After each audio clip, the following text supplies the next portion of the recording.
Vem pra cá, Mobenha!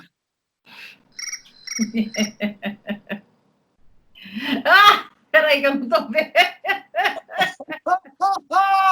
Bloqueio! Qualquer coisa eu falo, take 2.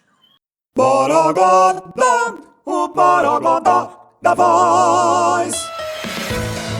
Ei, Sil, você, por algum acaso, tem a curiosidade de saber como é que aquele ídolo que você tanto gosta desenvolveu a voz dele? Será que no início da carreira dele ele já utilizava a voz da mesma forma que ele usa hoje? Será que ele teve que estudar muito? Quantas técnicas ele teve que estudar? Quais foram os principais desafios vocais que ele teve que superar por causa de algum trabalho específico? E sobre saúde vocal, será que ele já teve algum problema ao longo da sua carreira? E sobretudo, quais os conselhos que ele daria para quem está iniciando agora sobre como desenvolver e cuidar da sua voz? Se você já se fez essas perguntas, seja bem-vindo ao seu mais novo lar, a série O Borogodó de Cada Um, aqui do nosso canal O Borogodó da Voz. Então, se você ficou animado, já taca logo o dedo aqui neste botão curtir. E se você não é inscrito, ative o sininho, se inscreva no canal para receber as atualizações toda vez que eu postar novos vídeos, seja desta série ou de todas as outras séries do canal, a série sobre melisma, sobre técnica vocal, sobre performance, enfim, para ser notificado, tá bom? Para o vídeo de estreia desta nova série, eu convidei uma artista que para mim é muito especial. Nós nos conhecemos há aproximadamente 26 ou 27 anos já. Então, com vocês, a maravilhosa artista Paula Capovilla. Vem cá, Mobenha! E aí, gente, tudo bem? Eu estou muito feliz, muito honrado em contar com a vossa presença, com a vossa luz. Eu tô achando muito chique isso, tô me sentindo honrada, estou eu, porque tá chique demais esse negócio. Então vamos lá, Paulinha, tá pronta para ser guiada através desse mundo de você e da sua voz, matar a curiosidade de milhares de fãs e seguidores por todas as galáxias? Pronto, não, né, gente? Mas vamos lá. No início da sua carreira, a sua voz era muito diferente do que ela é hoje? Se era, o que você acha que era a sua principal qualidade no início da carreira e também a sua maior dificuldade? Claro que ela era muito diferente. É uma voz crua, né? Eu nunca tinha cantado assim. Eu não tive formação musical. Eu fui começar a estudar, eu tinha acho que 21 anos, por aí. Então eu tinha uma voz de mocinha, uma voz de princesa.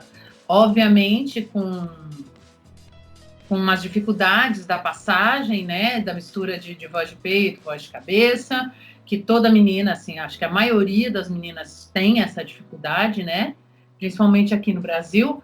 Mas eu acho que eu de certa forma, eu acho que eu era afinada, né? Mesmo com essa diferença de voz de peito, voz de cabeça, eu tinha uma afinação. Então, isso já ajudava um pouco.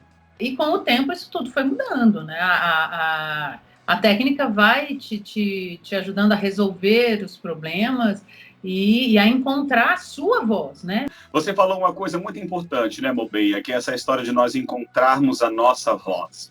Um instrumento que a gente adore se expressar, que nos faça bem, que nos traga autoestima e, de preferência, também que nos traga dinheiro, reconhecimento, fama, todas essas coisas, esses borogodós que a gente quer viver, que a gente quer ter quando tem uma carreira. Logicamente, que lidar com a voz, com interpretar e emocionar com a voz. Teve alguém em específico que te ajudou a definir, a encontrar essa identidade? Técnicas vocais, uma técnica vocal específica, quanto tempo de estudo, como é que foi para você dizer, assim, demorei tanto tempo para me encontrar. Hoje eu sou isso e devo, além de a Deus, a mim mesmo e a Xuxa, a quem mais? Olha, o processo de estudo técnico, o processo de canto, ele é um processo contínuo, né? Eu tive como como professores, eu comecei com a Esther Elias, foi ela que me ensinou toda a minha base. E depois eu comecei a estudar com o Marconi Araújo, e que é o meu mestre até hoje. Né? Vira e mexe, eu vou fazer alguma coisa nova, empipinam alguma coisa, eu falo, meu Deus, não estou dando conta de cantar, esse negócio está me matando. O coitado recebe uma ligação na madrugada de uma pessoa maluca, falando, pelo amor de Deus, eu preciso de você amanhã às 8, porque eu ensaio às 10 e eu preciso resolver isso. Ou a audição, né? Então, o Marconi fez basicamente toda a formação da minha técnica. Naquela época, não existia ainda este nome, o nome que ele colocou e desenvolveu, né, com todos os termos, as nomenclaturas do belting contemporâneo. Mas eu tive a sorte de estar na mão de um único professor, e de certa forma, porque a Esther também era aluna do Marconi, então eu já estava dentro da mesma linha, né? Eu já fui ensinada no básico já da mesma maneira que ele ensinava. Então eu dei essa sorte, porque muita gente passa na mão de muitos professores até se encontrar, né? Porque professor não é só a pessoa ter um baita conhecimento. Às vezes, a maneira que a pessoa ensina não funciona para você. Não é uma maneira que fica clara para você. Eu fui muito sortuda, e sou até hoje, né? De ter o meu professor do meu lado, além de mestre, né? Como meu amigo também. E fala um pouco sobre o que você acha que é a sua identidade vocal. Meu Deus, aí é difícil. Eu acho que a identidade vocal está muito dentro daquilo que eu falei, de encontrar a sua voz natural, né? Do que é a sua voz de verdade, não uma imitação. A minha identidade é cantar com o melhor recurso técnico que eu possa ter, independente do estilo, do que eu esteja fazendo, se seja um belting clássico, ou uma voz envelhecida, ou uma voz mais caricaturada. É o que eu posso entregar de inteiro. Eu acho que é isso, de verdade, da verdade da minha voz, dentro desse ponto de vista técnico, né? Completo. É isso. Acho que é isso. Mobenha, falando em carreira, vamos lá. Você é uma atriz premiada. Você é vocal coach, professora de canto. Você faz dublagem, você faz locução, você faz shows, você faz eventos. Você já fez vários personagens que você teve que mudar a cor da sua voz, sem que com isso você perdesse flexibilidade de tessitura, de dinâmica, de expressividade. Qual é o que você acha que foi o principal desafio vocal que você teve que resolver na sua voz, em nome, né, de fazer, seja um evento ou um personagem específico? E como foi? Você se virou sozinha? Teve ajuda? Como foi? Fala seus perrengues pra gente. Abre o coração. Olha, não dá para falar um só. São 3. Vou tentar resumir, porque a vida não é fácil, gente. A carreira não é fácil. São muitos desafios sempre. Então, o primeiro foi a Lucy, do meu amigo Charlie Brown, que era uma criança, que eu tinha que ter uma voz com uma laringe mais alta, uma voz infantilizada. Feliz como Snoopy, legal como eu. Cê e pra sempre será. Nada mais que incrível, excêntrico e único. Charlie Brown. Ela gritava bastante também. Então, o desafio foi encontrar esse ponto, chegar nessa voz infantil, né, que precisava ter os gritos, a fala também era na mesma, né, nessa mesma linha, sem morrer, né, sem se cansar. Porque realmente cantar com a laringe mais alta é um baita de um desafio, né? Então foi um trabalho de colocar muito metal na voz, muito brilho, sem perder, de certa forma, esse espaço e a leveza, né? Com um ar muito, muito leve. E, por incrível que pareça, essa experiência da Lucy me fez resolver a minha voz e todas as questões técnicas para o Evita, que foi o segundo desafio, claro, pelo volume que se cantava, né? Eram quase 2 horas de espetáculo, onde se cantava, a Evita cantava do começo ao fim. Que voz! É engraçado. Não, eu pedi um tempo só para dizer pro pessoal. Gente, imagina 2 peças que uma atriz grita do início ao fim.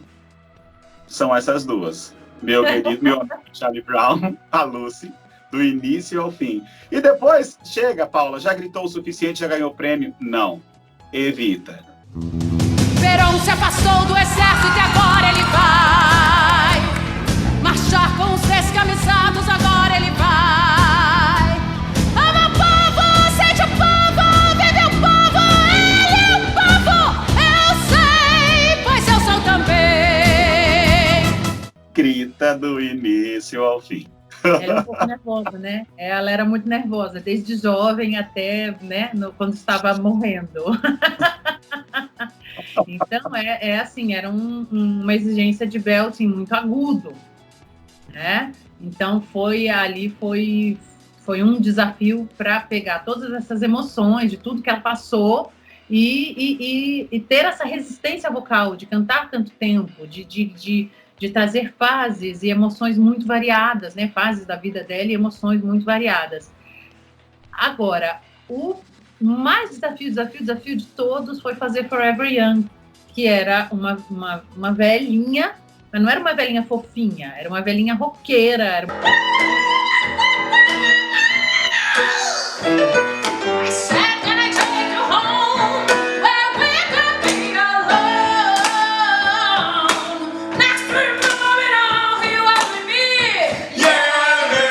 Uma velhinha que falava palavrão, era uma velhinha agressiva. Desbocada. Então a voz tinha que ser uma voz já bem desgastada, né? A voz falada e mesmo a voz cantada.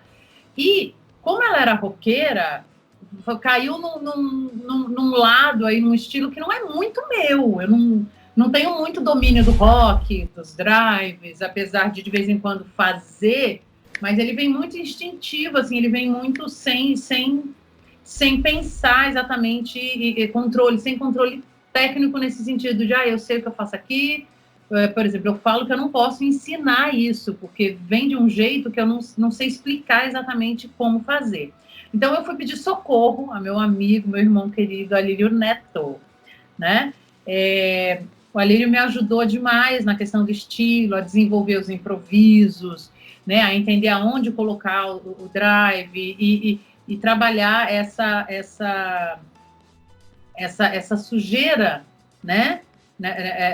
Nessa voz que precisava dessa fala, óbvio. Mas o Forever Young não chegou num ponto assim, igual quando eu falar, a gente vai ensaiando e vai chegando num equilíbrio, num ponto. O Forever Young, para mim, sempre foi no fio, assim, no limite. Eu tinha que fazer muito, muito consciente, muito técnico todos os dias. Tanto o texto quanto a voz cantada. Porque se eu me distraísse, desencanasse, vamos lá, eu me machucava, eu me cansava, eu acabava o espetáculo sentindo que eu passei do ponto. E é bacana você falar isso sobre gerenciamento constante, diário da voz, dosagem de energia, mesmo quando ela já está resolvida, porque a gente precisa lembrar, né, Mobenha, que a voz é um músculo. Se você malha o mesmo músculo na academia todo dia, quem faz academia sabe que você precisa descansar 2, 3 dias. Bem, cantores muitas vezes não têm essa possibilidade, né? Exatamente. Então você tem que cantar realmente da forma mais saudável possível. É por isso que eu acredito que problema vocal, crise vocal de saúde, você nunca teve? Eu tive algumas vezes, assim, mas por passar do ponto. Por estar, por exemplo, não estar bem, a voz não estava bacana, eu estava doente, e eu entender como uma necessidade que eu tinha que ensaiar, que eu tinha que cantar aquilo, que eu tinha que fazer, por eu insistir numa coisa que eu não devia ter feito. E algumas vezes eu não cheguei a me machucar, mas a recuperação foi mais demorada. Não foi um problema que eu precisei resolver com cirurgia, nada disso. Com fonoterapia, eram coisas que o meu professor de canto me ajudava a colocar de volta. Mas eu já tive processos que levaram, algumas semanas para voltar. Mas por uma imaturidade de ter assumido um risco que eu não precisava.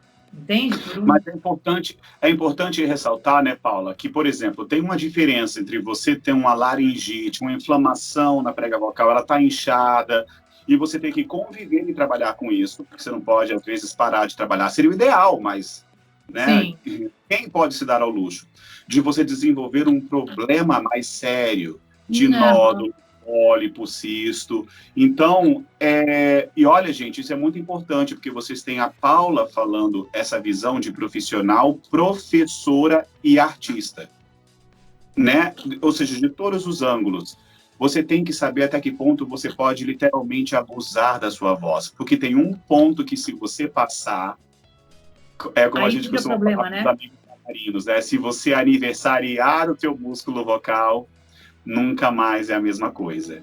E reconhecer aquele limite, eu acho que é a maior sabedoria que um profissional da voz precisa desenvolver para ter uma carreira longeva. Né? Então, nesse ponto, gente, a Paula é admirável. Sabe, quem conhece a história da Paula, e muitas vezes a Paula já contou para nós em off: eu não estou bem, blá, blá, blá, blá, blá, e ela ia cantar. Escutava-se impecável. Ela sabia dos perrengues que estava passando aqui dentro, né? Dos catabios que contornava na curva. Mas aí fora estava...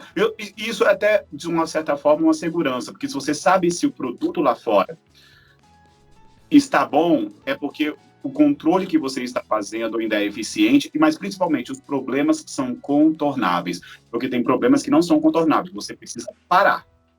E aqui talvez vai um spoiler, um segredo, que é o seguinte, gente: façam aula com a Paula Capovilla, porque eu acho que se a Paula tem uma grande qualidade, vou falar daqui a pouco, mas é que a Paula virou a rainha de si mesma, e depois de ensinar a otimizar a sua borda tênue, ou a sua voz mista, ou o seu speaking, ou a sua voz de cabeça, chama como quiser dentro de várias vertentes técnicas.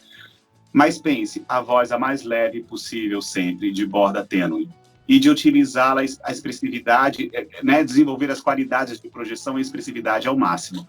E isso faz uma diferença ao longo dos anos, não é, Paula? Faz, né? Dá longevidade para sua voz. Isso que a gente quer, cantar por muitos anos. Vamos lá, Paulinha. Projetos do presente e do futuro. Você tem alguma ambição ainda com a sua voz de realização? Sabe assim, quando fecha os olhos e fala: caramba, eu ainda quero fazer isso aqui com a minha voz. Tem alguma coisa, ou você acha que neste ponto, você, dentro das 500 milhões de coisas que você já fez, você já explorou, de certa forma, todas as curiosidades que você tem sobre ela? Não dá para a gente ter explorado tudo que é possível fazer com a voz, né? Tem milhões de coisas ainda que são possíveis de se explorar, mas o que eu posso dizer em relação a mim é que eu estou muito satisfeita e muito tranquila com as minhas experiências, com tudo que eu já fiz. Quando eu era jovem, eu tinha assim, eu queria muito fazer esse espetáculo, eu queria fazer isso, eu queria fazer o outro. Muitos eu não fiz, vieram e eu não fiz. Outros eu consegui. O Evita era um deles, que eu ouvia novinha e eu queria fazer isso, e rolou. Então, tô bem feliz. E eu aprendi a essa altura da minha vida, que as coisas vêm, os desafios vêm de onde você menos espera. as coisas legais vêm, não daquilo que você sonhou, não necessariamente o que você sonhou é o que vai ser incrível para você. Tem tanta coisa boa para acontecer, tem tanta coisa legal que chega. Os espetáculos que eu fiz mais, o meu amigo Charlie Brown, o Forever Young, vieram de lugares que eu nem imaginava, né? Eu fui fazer o teste do meu amigo Charlie Brown só para a banca me conhecer, para a produção me conhecer, porque era uma produtora nova e eles já tinham meio que definido os papéis femininos. Tinha só papel para swing. E eu fui lá e passei por uma coisa que eu nem sabia que estava disponível. E o Forever Young foi a mesma coisa. Era um produtor que a gente não conhecia, que entrou em contato comigo através do Tumura. Ele entrou em contato com o Tumura passou meu telefone, porque alguém indicou. Eu não conhecia, eu não sabia nem exatamente o que era o espetáculo, não conhecia a produção, e que mais tarde se associou ao Sandro Chain, que já era uma pessoa que já era do mercado, que a gente conhecia. E foi, assim, uma das coisas mais incríveis que eu já fiz na minha vida. De crescimento, de desenvolvimento, de história, foi de tudo, de gente trabalhando, das pessoas que trabalharam. E foram coisas que eu nunca nem tinha ouvido falar, entende? Então eu falo isso, eu falo, cara, vai vir muita coisa boa ainda, tem muita coisa boa para vir, não necessariamente é o grande espetáculo da Broadway que vai vir e você vai fazer, talvez uma coisa pequena venha e te traga uma satisfação enorme, e te traga um desafio vocal assim, bizarro, e que te faz ganhar um prêmio, que foi o que aconteceu comigo, assim, sem pretensão nenhuma, fui sem pretensão nenhuma, e cheguei num ponto de receber um prêmio. Eu fui para a entrega do prêmio também sem pretensão de receber. Chegou lá em cima, eu não sabia o que falar, porque eu não tinha preparado nada. Eu falei, gente, então, obrigada. Estou chocada, entendeu? Eu não sabia, não tinha nada preparado. Estava nessa mesa o pessoal junto, eu lembro. Paula, sua voz mudou com a maternidade? Sim, não e em que sentido? Só para vocês saberem, gente, a Paula cantou profissionalmente nos palcos até o mês 7. Mas quase 7 meses. E fez concerto no mês 9, cantando Evita! Mês Quase 8, mês 8, quase 9. Vai lá, você sentiu alguma, por causa dessa mudança hormonal, essa loucura toda, você sentiu afetar a sua voz de alguma forma? Olha, hormonalmente eu não senti, não posso te dizer, mas a questão da respiração faz uma diferença absurda. Faz uma diferença enorme, porque o teu apoio muda todo, a sua capacidade de ar fica bem reduzida, porque o bebê está ocupando um espaço enorme dentro de você. E no meu caso específico, mas eu acho que não é no caso de todas as grávidas, eu tive, por uma produção excessiva de líquido, que é natural nas grávidas, eu tinha muita secreção. E por conta dessa secreção, eu tossia demais, a ponto de me machucar e ficar muito rouca. Então, eu estava em cartaz com o Chaplin, e isso foi essa tosse foi tão desgastante, foi tão... né, foi inchando tanto a minha prega vocal que eu não conseguia fazer todas as sessões. Então, eu fazia algumas sessões já nesse último mês do espetáculo, porque eu começava a cantar e eu sentia que a voz ia sumindo, e aí eu ia usando o que eu conseguia de recurso técnico, então eu ficava muito tensa e muito preocupada, mas pensando tecnicamente, é mais a questão da respiração mesmo, que eu sentia assim, uma mudança brutal, eu não tinha ar para cantar. Aí até que o Marconi falou para mim, você não pode mais respirar abrindo costela e pensando em barriga para dentro, que é como a gente pensa. Você tem que apoiar no bebê, empurra o bebê, respira e apoia no bebê. Aí eu consegui. Aí melhorou um pouquinho. E é isso, fez o quê? Consequência, Tomás nasceu um belter maravilhoso, gente. O choro do Tomás a 10 quilômetros é uma potência vocal. Tomás, a menina, na hora que começa, belting puro. Honra a genética, ele honra. Mobenha, conselho sobre a voz para as pessoas que querem desenvolver uma carreira, seja em teatro musical, canto popular, dublagem, locução, o que você aconselha? Estudo, estudo, estudo, e mais um monte de estudo. Disciplina nessa pesquisa. Você tem que se conhecer muito profundamente. Vou falar de coisas assim bem simples. Tem gente que fala assim: nossa, mas você toma gelado? Você come chocolate? Você, né? Isso, cada corpo tem uma reação. Né? Os mitos da técnica vocal.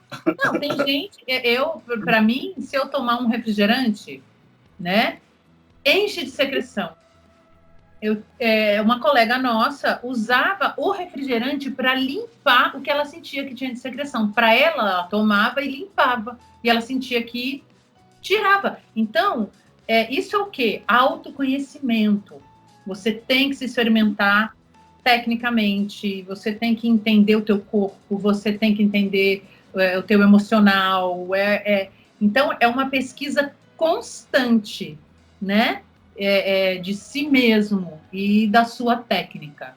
Eu acho que é isso. Estudo, estudo, estudo, disciplina, disciplina, disciplina. Então agora, Paula, é a hora que eu falo o que eu acho que é o borogodó da voz dos nossos convidados. Então, me permita dizer, na minha humilde opinião, o que eu acho que é o mais de especial que você tem na voz, tá? Bem, gente, como eu falei para vocês, conheço a Paula desde 1900 e volts, né? E a estreia oficial da Paula que eu vi como cantora foi surpreendente. Ela, né, estreou como mocinha Disney, cantando a área da Pocahontas. E em Brasília, que tem uma cultura de coral forte, cantores, né? A Paula estreou cantando no Teatro Nacional e ela foi uma das mais ovacionadas da noite. Ou seja, literalmente nasceu uma estrela da noite para o dia. Parece a história de um filme, parece. E desde então, eu já me lembro, seja por causa da ascendência italiana dos Capovilla, da própria Dinha querida, a Paula sempre teve brilho na voz. A voz da Paula sempre foi metálica, brilhante, né? Mas eu acho que a principal característica que a Paula tem na voz é uma combinação muito inusitada. Doçura, leveza e potência. Então, se você pega um histórico de vídeos do YouTube para assistir a voz da Paula, que vocês conseguem ver vários, vocês vão ver que, por mais que a Paula tenha ficado famosa na cidade, no meio do teatro musical do Brasil, até um pouco fora, como a voz mais poderosa, gritaria, metaleira, belter, a voz dela ainda assim é doce. E essa doçura pode ser fruto tanto do trabalho, da pesquisa dela, de excelência no controle da borda tênue com pouca massa, com muita leveza, quanto das suas próprias características, né, fisiológicas de proporções, mas que tem muito estudo, porque ela tem técnica lírica, ela sabe girar a voz. Então, todo esse conceito de claro-escuro, equilíbrio claro-escuro, que é o que acaba dando para uma pessoa uma voz, como a Paula mesmo falou, uma voz especial que arrepia, porque ela é completa, porque ela é plena. E, além disso, eu acho que a Paula sempre teve, é natural dela, na minha opinião, isso é parte do talento dela, a expressividade. Então, sempre, em todos os momentos da carreira dela, com a voz que ela tinha, ela conseguia ser expressiva e emocionar as pessoas. Então, eu acho que não tem um ser humano que não vai assistir a Paula cantar, seja em eventos, shows, velórios, né, Paula, inclusive, que não engasgou, que não deu, sabe, aquela danadinha, da garota danadinha. Então, eu acho que é uma voz muito especial, e essa voz especial é fruto da genética, sim, mas principalmente uma disciplina de vida, como vocês puderam ver. Uma disciplina intensa, uma proposta focada em saber como ia focar e usar a voz a maior parte do tempo e o desenvolvimento disso. Portanto, meninas e meninos, vocês precisam fazer coaches com a Paula Capovilla. Se você não fez, está perdendo tempo. Paulinha, muito, muito obrigado pela sua generosidade. Obrigado por essa voz maravilhosa, abundante, que emociona, faz a gente chorar de leve. Na verdade, eu nunca chorei com a sua voz, não. É porque eu carrego comigo cebolas de vez em quando. É Sim. isso. Eu que agradeço, tão gostoso conversar com você, falar um pouquinho sobre técnica, né? Que tem tanta coisa para falar. Se a gente começa a falar, dá um programa de 2 horas. A gente tem muita coisa para falar, né? Aliás, toda essa pandemia tem que acabar logo para a gente poder se reunir, falar de técnica, falar de vida, falar de tudo, né? Isso, não tem que fazer entrevistas assim, faz entrevista ao vivo, comendo uns bolos, tomando um chá, tomando uns cafés. Isso, bolos. Exatamente. Ai. Paulinha, então, ó, beijo enorme para você, beijo pro Thiago, beijo pro Tomás, viu? Obrigada, Muito Manu, obrigada pela oportunidade. Um beijo. Beijo, minha linda. Tchau, gente. Pois bem, meus queridos, eu espero que vocês tenham se deliciado com a entrevista com essa Paula maravilhosa. E vem cá, você ficou curioso para saber um pouco mais sobre a carreira da Paula também? Pois só digo uma coisa, aguarde as cenas dos próximos capítulos, tá bom? Um beijo enorme para vocês. Gostou? Então, por favor, aperte aí o botão curtir, se inscreva no canal, compartilhe esse vídeo, me ajude a crescer e a fazer o canal crescer, tá bom? Nos vemos nos próximos episódios. Um beijo e até mais!